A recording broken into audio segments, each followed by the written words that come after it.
It's been a little minute since I did a video.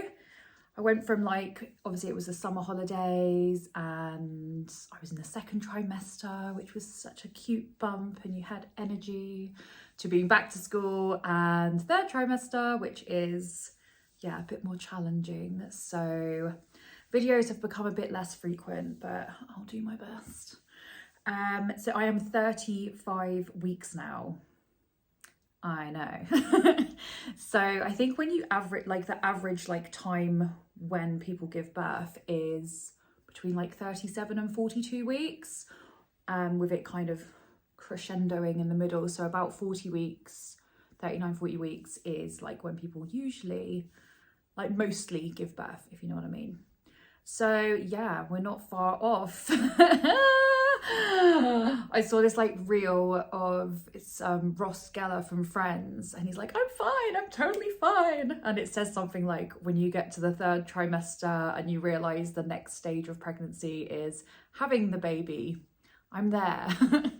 But also I'm I think the bigger you get and the more she's moving around, you're there's actually a baby in me. It's gone from I'm pregnant to there's a baby here just scrunched up in me, and she's gonna come out and we're gonna meet her, and it's so exciting. But yeah, obviously there is a little bit of a it has to go out situation. I'm fine. In terms of that, I have filled out that you have a thing called your Badger Notes when you're pregnant, which is an app, and you put your preferences. It has stuff like your appointments, any blood results you've had, things like that. So I've actually managed to finally fill out my birthing preferences. I think I've probably discussed this before. So I'm hoping to have a water birth. I'm going to go in the birthing centre rather than the maternity ward, which is just a bit more chilled, I think. I don't know if any part of this will be chilled, but a bit more chilled. You can have low lighting. They've got birthing pools, and then you can bring your own music and playlists. Me and Jack have got to get a playlist together. And then if there are any emergencies, if I need anything different, it's literally next door to the maternity ward. So all good, and it's up the road from me, so that's also great. And it's opposite uni, so I feel quite safe in that I'm always really close to where I need to give birth, and I'm usually surrounded by doctors / med students, so it's a good position to be in, I think. I've quite enjoyed actually being back at school, and it's really nice because everyone's quite excited to hear about pregnancy, and yeah, I've quite enjoyed everyone chatting to me about it, and yeah, it's been quite nice. In terms of, so I've probably gone back and forth on this on all my videos. What am I going to do when the baby comes? So I was pretty adamant for so long, up until literally probably about last week, that I wanted to try and push through and keep going when she's born. And I think I got my calendar out last time, and it's not too much contact time, and I could manage it. And I think it is doable for anyone who is in a similar situation and is thinking to do that. But a couple of things.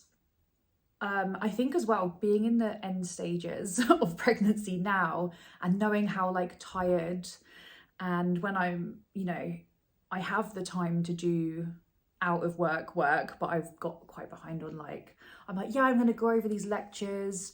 Haven't gone over the lectures. I've gone over a few, but do you know what I mean? I feel I'm already dropping the ball a bit.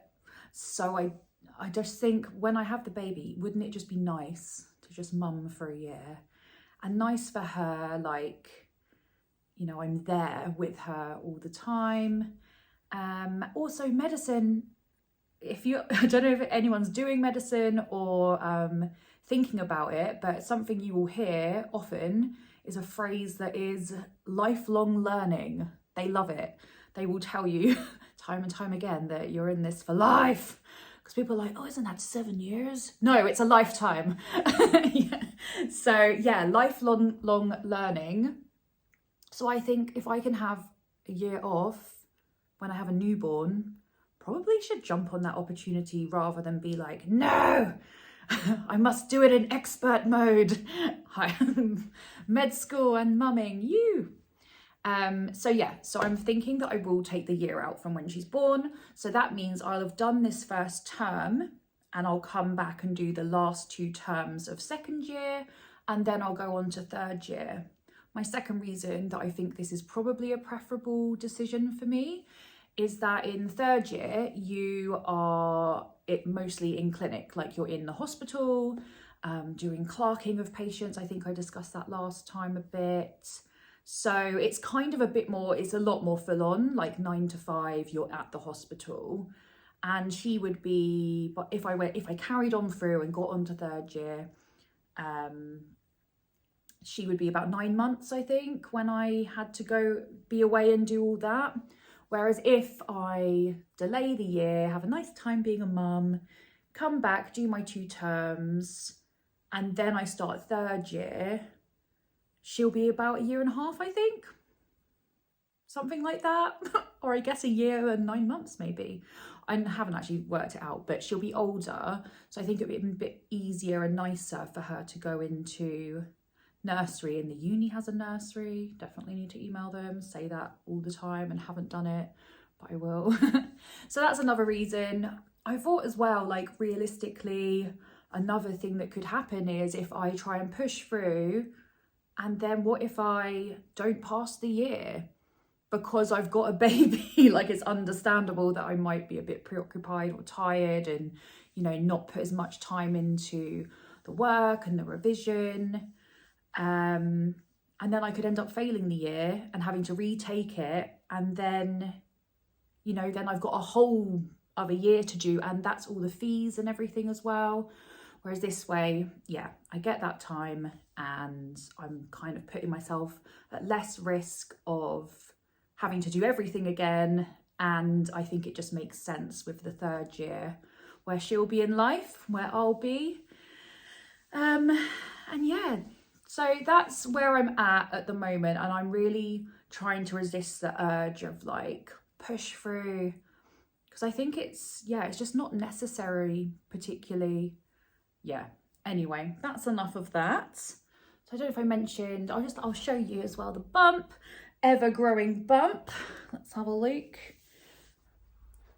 Look at that with the pumpkin. Oh my gosh. So yeah, she's getting big. And I'm proper like waddling about.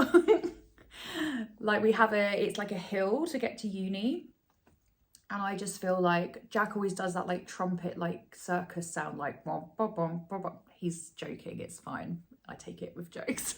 But yeah, that's how I feel, and that's how it is. I'm like waddling around, and I find like, because obviously your core is like torn apart, I'm pretty sure. It's medically speaking. I don't know. But anyway, your muscles are kind of apart. So usually, I guess, when you're standing and moving around, you're engaging the core to like support your back, but you don't have that now. And you have this extra weight. So I have been finding it's a lot, like coming back after walking to uni and back, I'm just like, oh man, my back. I feel knackered. It kind of gives me like empathy, or like makes me think about people who, like maybe like an elderly person who, you know, their mobility is like restricted, like you really are not disabled, but yeah, you feel kind of, you're just not able to move about like you used to. And it does take its toll because it's non-stop. Can't take it off. It's not a backpack, like it's constant. And sleep as well, like turning over, and you have to be on your side, and the indigestion is still relentless. Breathlessness as well. I feel like I can't breathe because she's so big, just like crushing my lungs. The things we do for our children. So yeah, I think I mentioned before I had like low iron. So I've been taking these iron pills ferrous sulfate rather than fumarate. Fumarate was very irritating on my stomach, made me feel horrendously hungover. Sulfate is a lot more gentle for some reason, or it seems to be working a lot nicer for me. So I had a blood test last Friday. Need to check my Badger notes, but I don't think we've got results back yet. But hopefully the stores are going up. I have to say I still feel like exhausted, but then I just think I would maybe at this point. Cool. Sorry, I always just like talk and then I'm like, where am I? What am I saying? So we had our baby shower down at my mum's house. That was really lovely, just getting friends and family together. And yeah, getting a few bits and pieces. She won't be naked and like with nothing. We've got a few nice baby bits now. I actually spent, I was really like, oh my gosh, what is my life? So last Saturday night, I was literally just scrolling prams for like hours. In fact, most of my weekend was spent scrolling prams. So I was like, wow, what would I have been doing for Halloween like 5-10 years ago? Very different story. But yeah, I guess life goes on, doesn't it? Life changes, all these little chapters, and a very exciting one to come. Oh, another thing I've been doing as advised by Instagram.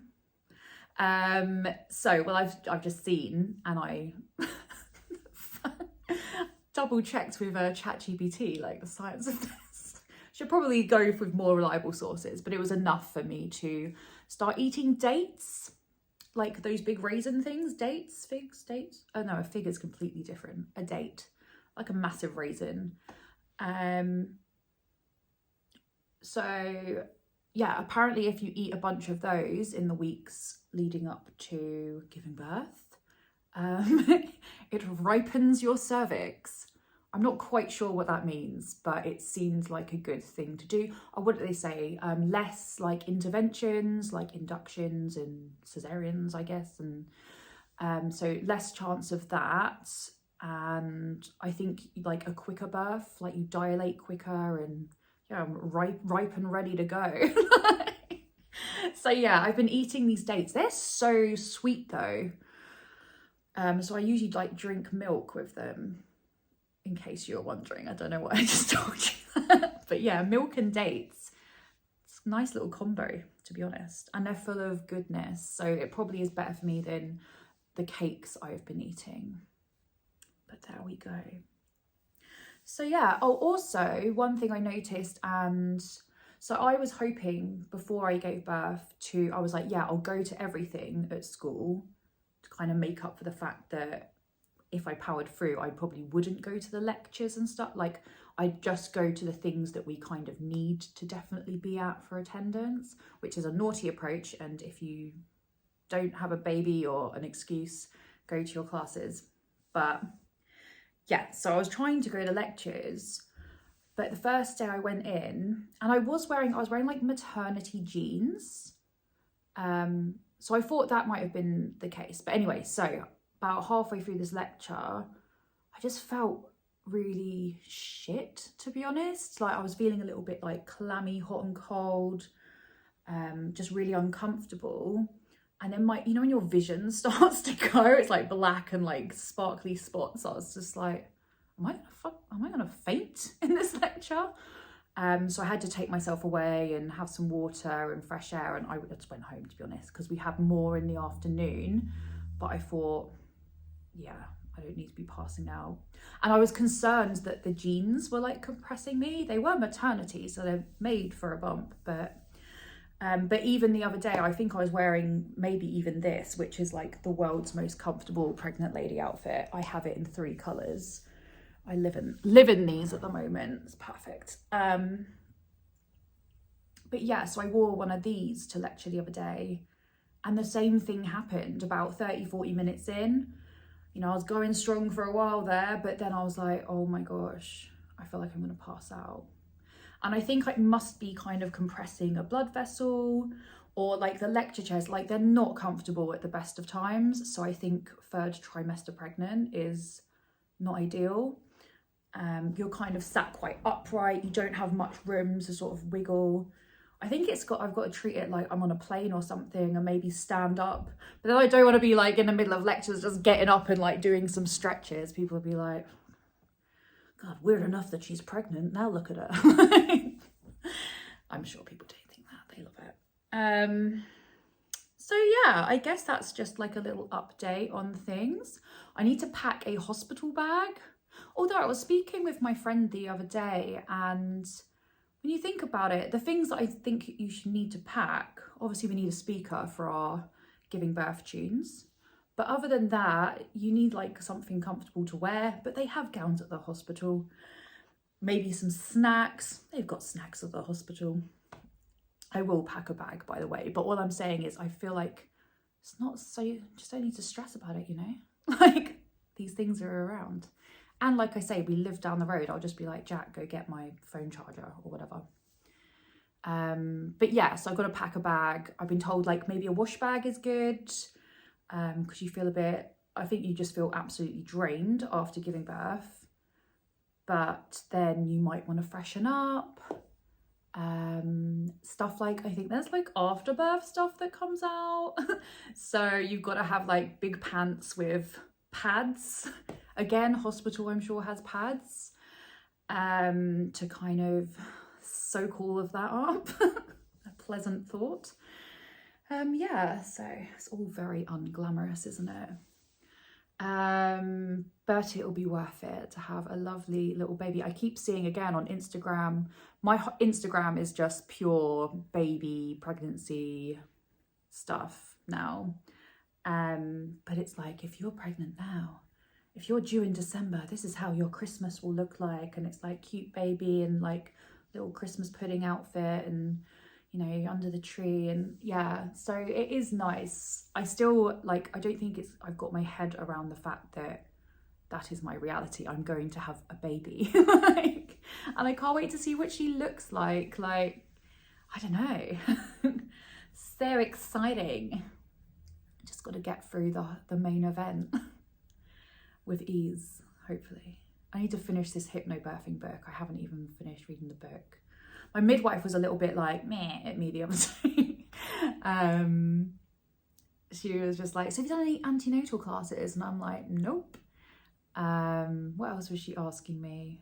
I don't know, but she was just all in all giving me the impression that she's like, girl, you realise you're about to have a baby. And I'm like, yeah, obviously, it's like right here every day, keeping me up day and night. I'm aware. And I think I do. I speak to lots of friends and family and get advice from that. But yeah, maybe I should do some classes. I don't know. It's all online now, so that's easy enough, I guess. And we're going to go do a little hospital tour thing, just to kind of get our bearings of where we're going on the day and like seeing the birthing centre. And yeah, I guess it does help to know where you're going, what exactly you're doing, things like what pain prevention you would want in certain scenarios. But it's all kind of on these notes. So yeah, it is crunch time. So yeah, last couple of weeks to get prepared. Fun times. Anyway, that was just a little update. Thought I should better get something done. I keep telling myself, I was like, Sunday, I'll definitely do it. Definitely didn't. So yeah, glad to have got something filmed. And oh my gosh, I might have a baby next time I actually make a video. So that's exciting. Cool. Well, thanks for watching if you are. Any advice, as always, on anything involved in this? Cool, I'd love to hear it. Like and subscribe. Bye. Ain't it fun?